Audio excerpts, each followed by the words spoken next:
Now, 800 CHAB presents Ask the Expert. Here's Rob Carnie. Greg Marcyniuk at Heritage Insurance on 800 CHAB's Ask the Expert today.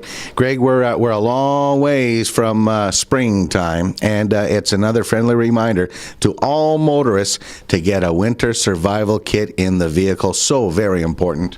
That's right, Rob. I was out driving the other day and drove by, and there was a lady out there on the side of the road. She had a flat. Unfortunately, there was somebody helping her. Otherwise, I would have pulled over. And, you know, there she is, high heels and nylons, and it didn't even have really good gloves. So I think it's just very important that we all take the time not only to prepare an emergency kit, but also to be very aware of what you have in the emergency kit. Things that you should definitely include is a 3-meter, like a jumper cables, booster cables.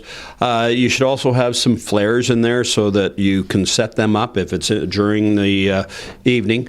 You should always carry a bit of spare oil, some antifreeze, first aid kit, a blanket, flashlight, extra batteries. A lot of people think they can just use their cell phones, but you know, when it gets colder, those cell phones die very quickly. And as well, you should have some extra fuses, flathead or multiple screwdriver set, as well as pliers and vice grips. Just a great thing to have. Tire inflator with tire pressure gauge. The other thing you can get, they've got these kits now that you can actually fix a flat tire and blow them up, and it'll get you to another place. Pocket knife, ice scraper, and as well as warm boots and warm gloves and a toque. So just makes good sense. Have it there, Rob, so that you're going to be prepared.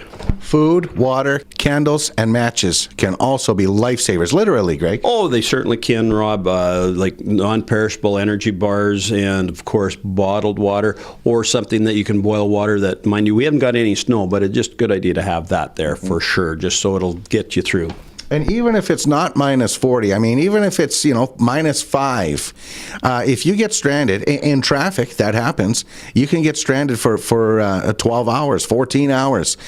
So even if it's only minus 5, I mean, if you get stranded where there's an accident or a snowstorm, so important to have these things with you, hey? Well, for sure, Robin. Like, the weather can change in Saskatchewan. Like, just a great idea to have this in your car. You've got the full list online. That's correct. NoHassleInsurance.ca. Or come on down and see anybody here at the corner of Fairford and First West, and we'd be more than happy to give you the information. Also interesting to know, you can actually buy survival kits, right? That's right. You can go online. There's a lot of variances of everything that's there, and you can have it there, and you don't ever have to worry about it. Greg Marcyniuk, Heritage Insurance on 800 CHAB's Ask the Expert. This has been Ask the Expert on 800 CHAB.